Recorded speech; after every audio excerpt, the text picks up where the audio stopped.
Chasing Dirt presents Nick Carter, famous for chasing crime.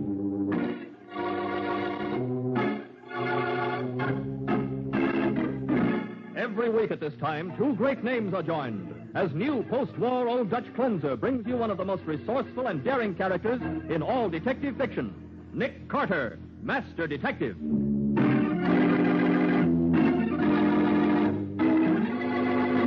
If you got Miss Bowen to come here to make trouble, Clara... I didn't, Larry. I swear it. Oh, maybe that's the mysterious woman who called me. I'll get it. Why, Mr. Carter? Why, Nick. Don't tell us you got a phone call, too. Certainly did. A call to come over here in a hurry to prevent a murder. Murder? But I'm the one who's been threatened, and I certainly didn't call you. Well, somebody did. Listen, that's the kitchen door. Somebody...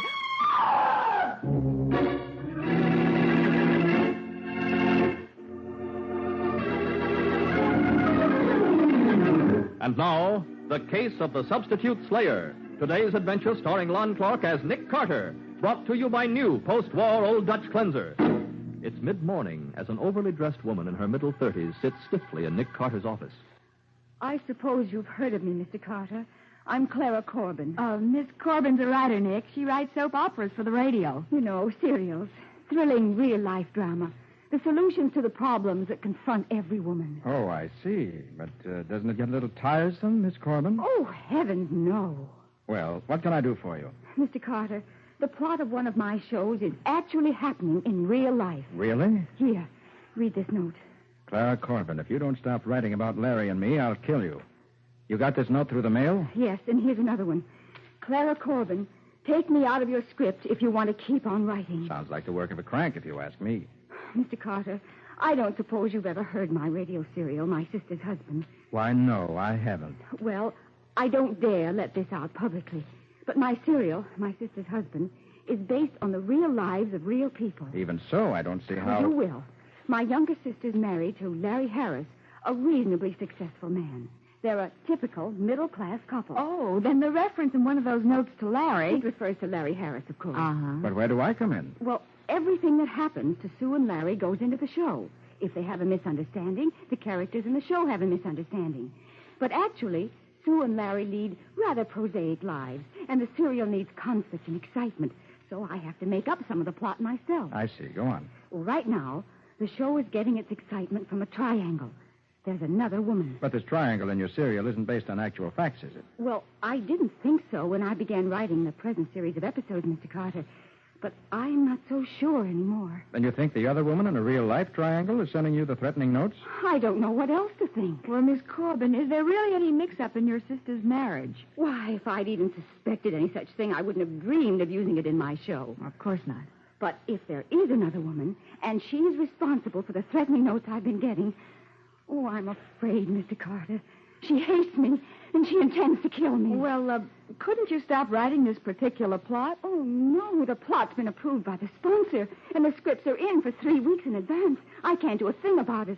But I don't want to be murdered, Mr. Carter. You've got to help me. No, Miss Corbin. Those notes may be the work of a practical joker or a crank. Hardly seems probable that you'd hit on a true story by accident. Oh, I'm not so sure it was an accident. Larry is... Well, I don't trust him. He's been fickle before. Oh, Mr. Carter, please. Will you take my case? But I don't know that there is any case, Miss Corbin. I don't even know if there actually is another woman. But there must be. Well, that shouldn't be too difficult to find out. Yes, but how? Well, the simplest way is to ask your brother-in-law, Larry Harris. You mean you'd go to see him? Why not? He may even thank me for tipping him off that there may be trouble brewing. Oh, no, he'd be furious with me. He'd say I was meddling again. Now, don't worry, Miss Corbin. I'll do my best to protect you when I talk to him. Oh, but Mr. Besides, if I were in your place, I'd rather have a brother-in-law sore at me than have a threat of murder hanging over my head.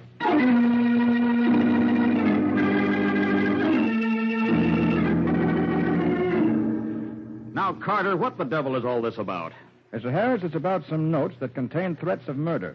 Threats of murder? Yes. Do you have any idea who might send a note like this to Clara Corbin? Let's see. Clara Corbin. Leave Larry and me out of your serial, or I'll kill you.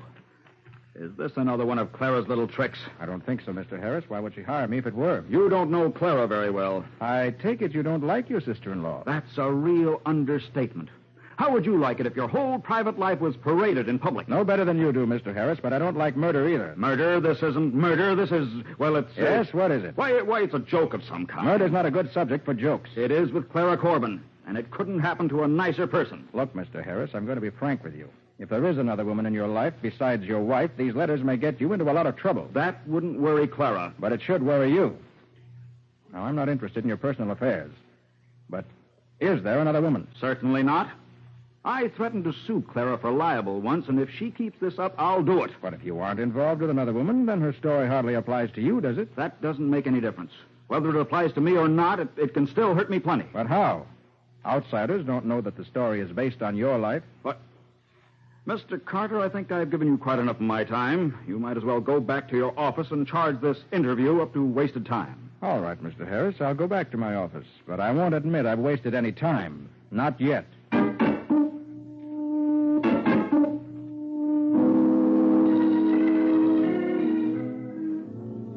So her sister's husband wouldn't tell you a thing, huh, Nick? Oh, I wouldn't say that, Patsy. He thinks he didn't tell me anything, but he did give me some helpful information. For instance? Well, for one thing, he's nursing a violent hatred for Clara Corbin. Oh, I could have guessed that. For another thing, there is another woman in his life. What? And he admitted it? No, he denied it, but when I suggested that he didn't have any cause for libel if it weren't true, he got sore at me. Practically told me to get out of his office. Okay, but do you think he tried to get Miss Corbin to change her plot by sending her those notes? No, Patsy. He seemed genuinely surprised when I showed him one of those notes. Well, I keep going back to the idea that maybe Clara Corbin sent those notes to herself. But why? Well, she hears that her brother-in-law is stepping out on Sister Sue. She wants to stop it, so she puts that kind of a plot into her radio serial. Figuring it would scare Larry Harris into behaving himself? Exactly. Only it didn't, so she went a step further. And you think those murder notes are fakes, Why, huh? sure. No, I think you're wrong, Patsy. What? It's quite possible that this mysterious other woman does exist. And I want to find out who she is. What? Say, Nick, we're overlooking one person who may know who this other woman is. Sue Harris, his wife. Well, that's possible, Nick, perhaps she didn't want to risk breaking up her home by making a scene. So, instead of accusing her husband, she may have talked Clara into writing this stuff. But Patsy, she wouldn't admit that. Oh, Nick, I have a hunch I could get her to talk. At least, why don't you let me try? Okay, go ahead. Good. But don't be disappointed if your hunch turns out to be a flop.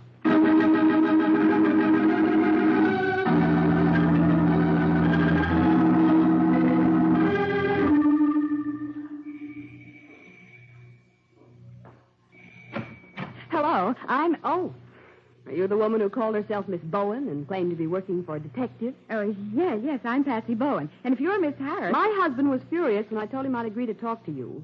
He said it was a trick. A trick? Well, I don't see how. Larry says the newspapers have been after him about the plot in my sister's husband, trying to get him to involve himself and me in a scandal. And if some newspaper sent you here to Mrs. find... Harris, I assure you I'm not from any newspaper. Well, if you are, you can tell your editor that the triangle plot in my sister's radio show is completely without foundation as far as Larry and I are concerned. Please, Mrs. Harris, I'm not from a newspaper. Believe me. Your sister knows about my appointment with you. You can call her if you don't believe me. I'll just take you up on that, young lady. Come in. Thanks. And if she doesn't back you up, I'm going to call the police. Larry told me not to let you get away with anything. And I'm... Oh, somebody else is at the door. Wait a minute. Of course, Mrs. Harris. Why, Clara. Hi, Sue. I just dropped in to see whether I could do anything that might help Miss Bowen. Well, then you know this woman, Clara? Why, of course. You see? You mean you actually hired a detective to pry into our private Oh, lives? now, darling, that's hardly the way. I've stood all I can, Clara. You've tried to make a mess of my married life right from the start. But, dear, I don't know what you're talking about. Oh, yes, you do. And you've gone too far this time. Now get out of this house and never come back. I never want to see you again. Sue, dear, you're upset. You bet I'm upset. Sue, I went to a detective because I don't want to be murdered. Murder? That's right. Why, I think you're both crazy. I suppose you think it's crazy that Stop Larry... it. I won't have you say anything about Larry. No? Then I suppose he isn't in love with somebody else. He was never in love with you, Clara. That's certain. Mrs. I Harris... told you time and time again that I was glad we found out in time that Larry and I were... You were so jealous of me that it drove you crazy when Larry married me. And you've never given up trying. Sue, you don't know what you're saying. Oh, yes, I do. You started that radio program just for spite. to try to break up our home. But I'm trying to save it. Please. I haven't asked you for any help, Clara. Get out. Sue, somebody came in the side door without knocking. Who? Oh, Larry, what brings you home in the middle of the afternoon? Some woman called me. Said I should get home right away, that it was a matter of life and death. She scared me half out of my wits. Well, it must have been this woman here who called you. Well, Mrs. Harris, I don't know a thing about it. Well, then, whoever you are, what are you doing here? Well, If Clara brought you here to make trouble... I haven't, Larry, I swear. That doesn't impress me much, Clara. Well, I suppose...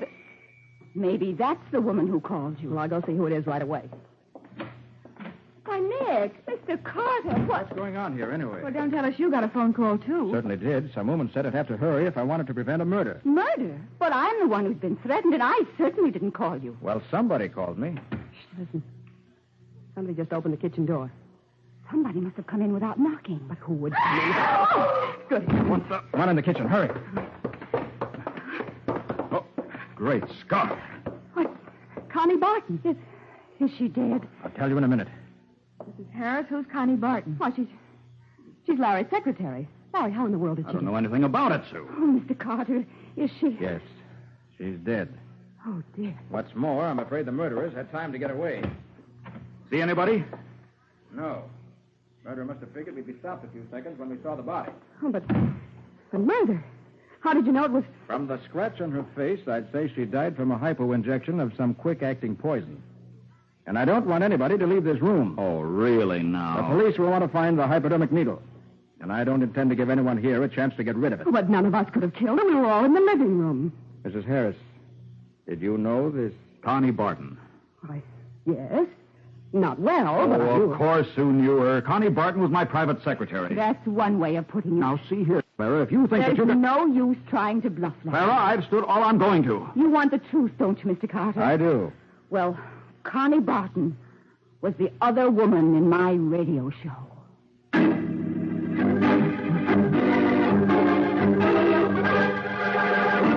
The kitchen door of the Harris house opened. There was a scream, and then the door was closed.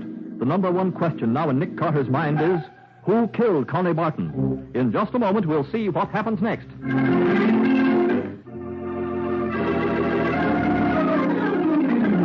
Now, back to The Case of the Substitute Slayer. Today's adventure with Nick Carter, brought to you by new post-war Old Dutch cleanser.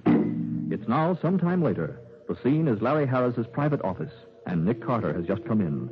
Larry, none too enthusiastic, says, What do you want now, Carter? I want to discuss your secretary's murder, Mr. Harris. Well, there's not much I can tell you, is there? That all depends. The police found the hypodermic needle in the yard. Thanks to you, none of us had a chance to get out of the house after the murder was committed. I know. But whoever the murderer was, it isn't healthy to have him or her running around loose. Murder's the kind of an idea that grows in a person. Just the same, Connie must have been killed because of something entirely outside the office. Then why was your home picked as the place for it to happen? Well, that's easy, because there'd been gossip about Connie and me. Was there any foundation for that gossip, Mr. Harris? I've told you there wasn't. Thanks to that telephone tip, I was lucky enough to be in the clear. Mm-hmm. Any idea who called you? No. Mr. Harris, was Connie Barton the other woman in your life? No! There was nothing between Connie and me.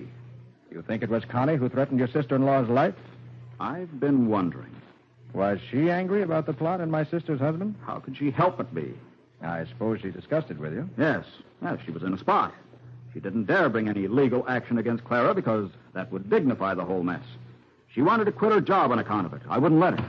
Nick and Mr. Carter, Patsy, what brings you and Miss Corbin here? I told you. I know, Nick, but I had to close up the office. Miss Corbin came to see you, and you weren't there, so we rushed up to Mary Manning's apartment. Hey, just a minute. Huh? That's a new name. Who's Mary Manning? She's the radio actress who was playing the part of the other woman in my serial. When I listened this afternoon, there was a new girl in the part, and I wondered what had happened. So I called the producer, and he said that Mary Manning didn't show up for rehearsal, and he hadn't been able to get her on the phone. So Miss Corbin and I took a cab to her apartment, and, well, she's gone. She's packed up and cleared out. It looks as though she's run away. Miss Corbin, can I listen to a record of this Mary Manning's voice? Why, I suppose the studio has recordings, but why? I want to see whether I recognize the voice. Whether she was the woman who sent me to the scene of the murder.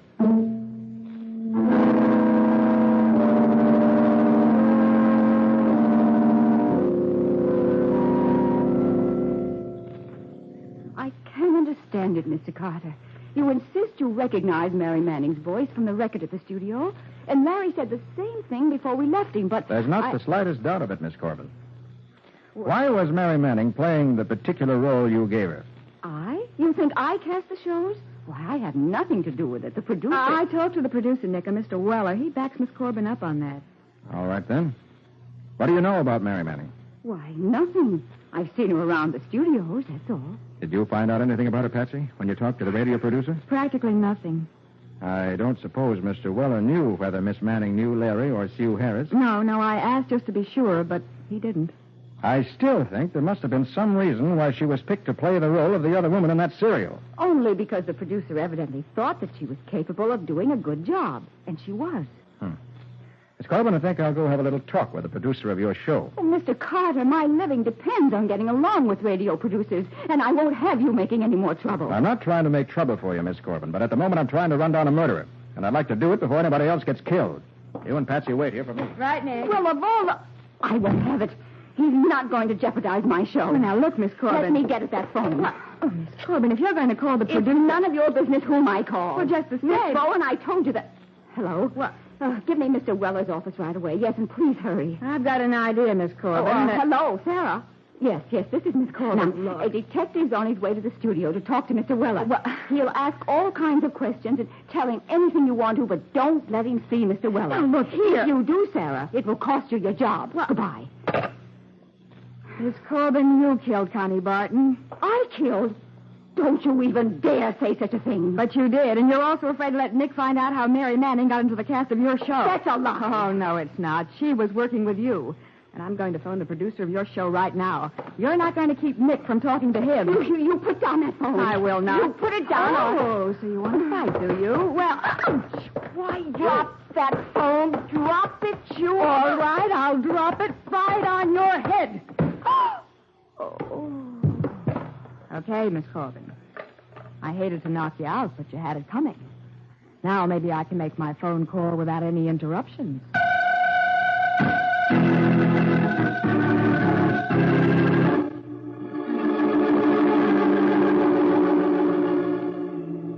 Hello, Mrs. Harris. Why, Mr. Carter, what brings you back here? Have you found out anything about the murder? I'm not sure. Is your husband at home? No, he isn't. Well, maybe it's better he isn't here now. I want to talk to you about Connie Barton. Very well. I'll start out by telling you I'm glad she's dead. Oh? Every word that Clara put in the radio serial of hers was true. You're sure of Yes, that? and everybody knew it. Connie Barton deserved to die. I see. Well, Mrs. Harris, it so happened that she died in your kitchen. And in view of what you've just said, you had a stronger motive for killing her than anybody else. But I couldn't have killed her. I was right here with the rest of you. When the kitchen door opened, we heard that scream. Mary Manning wasn't here in this room, Mrs. Harris. Mary Manning. Don't tell me you don't know who Mary Manning is. But I don't. I've never heard the name. Who is she?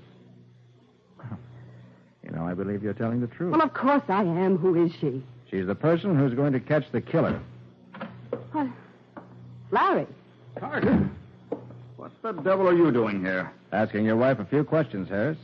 What brings you home at this time of the day? Why, I have to go out of town for a few days on business. It's a hurry-up trip. You think it's wise for you to leave before this murder is solved? That murder doesn't concern me.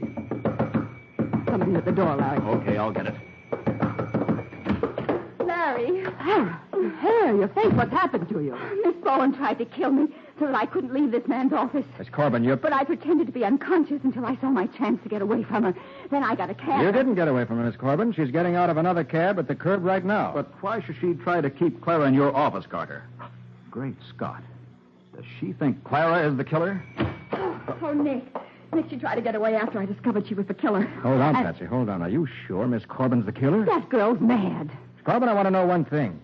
How did you happen to arrive here just before the murder? Why, I got a telephone call from the woman who'd been giving me all the information I'd been using about Larry and Connie Barton. Go on. She said there was going to be a show down here. You mean Mary Manning called you, too? No, it wasn't Mary Manning. I know her voice, but... I know. It was Connie Barton who called you, wasn't it? Connie Barton? I think so, yes. Yes, I'm sure it was Connie. It was Connie Barton who gave you all the information you used in your radio serial. But She was the one person who stood to profit from the breakup of the Harris home. She wanted you to divorce your wife and marry her, didn't she, Harris? Why, that's hard to believe, but If what Clara says is true... You know very well it's true. But this Mary Manning, why should she have killed Connie? Why... We won't know what part Manny Manning played in this till we find her. I'll get it. No, I've been expecting a call. Here, give me the phone. Okay, but... Hello? Nick Carter speaking. Oh, yes, Matty. What? Mary Manning? She has? Wonderful. Has she talked yet, Matty?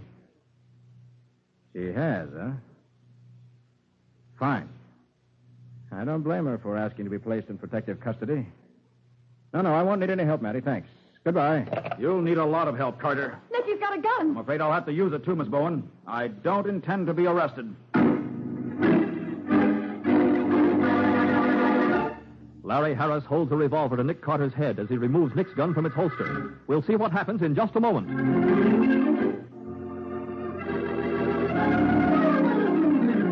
Now for the conclusion of The Case of the Substitute Slayer. Today's adventure with Nick Carter, brought to you by new post-war Old Dutch cleanser. As Larry Harris takes Nick Carter's gun, he says, No, Carter, I don't intend to wind up behind bars. And you're not going to tell anybody your ideas about what happened either. Look, Harris, if you love your wife, you won't run away. It's my money he loves. That's he never loved right, me. darling. You never let me forget it. Okay, Carter. Larry, don't. For my sake, you mustn't kill anyone else. You mustn't. Sue, get away from me. Don't put your arms around me. Can't you see? Come on, Harris, drop those guns. I I told you to drop those guns. If you don't, I'll break your neck. Carter, I'll... Okay, if that's the way you want it. There. Now, if you want some more... Look out, Nick. Don't reach for that other gun, Harris. I've got you covered. And it would be a pleasure to shoot. Okay, you win. But you'll never be able to prove a thing against me. You don't even know what really happened. I know enough.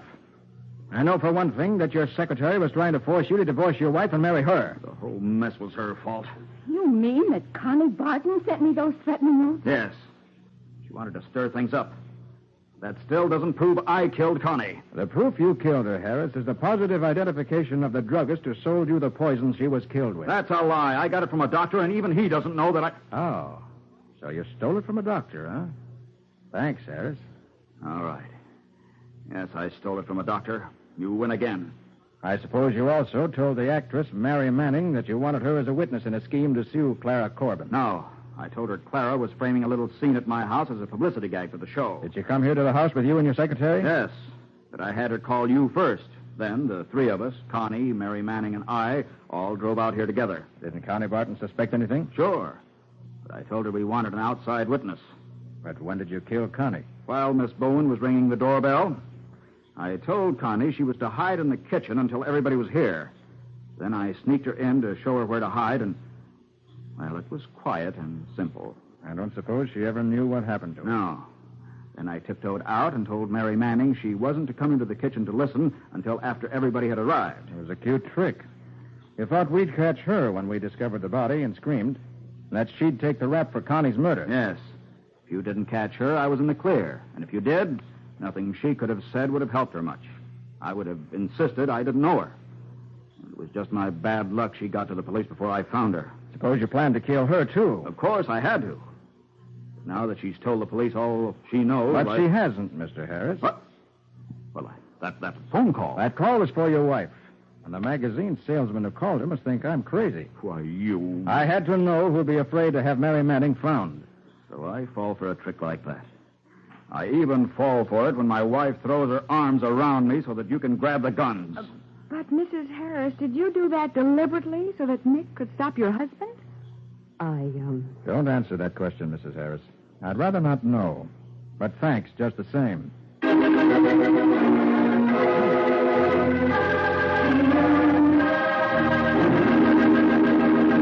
Nick, before we leave, what about next week's adventure? Well, Mike, it came as close to being the perfect crime as any I've seen. You see, Mike, the only person who could prove there'd been a murder was the corpse. But surely Nick found some kind of a clue. Only one. A peroxide cutie with naturally blonde hair. But if she was a peroxide blonde, she couldn't be a natural blonde, too. She was, though, Mike. Huh? And it was a good thing.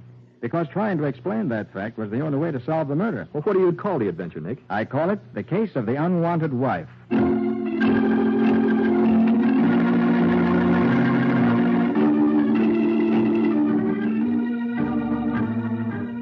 Nick Carter, Master Detective, is presented each week at this time by the Cudahy Packing Company. It is produced and directed by Jock McGregor and is copyrighted by Street & Smith Publications, Incorporated. Charlotte Manson is featured as Patsy. Today's script was written by George B. Anderson. Original music is played by Henry Silverne. This program is fictional, and any resemblance to actual persons, living or dead, is purely coincidental. This is Michael Fitzmaurice saying, when minutes count, use new post-war Old Dutch Cleanser.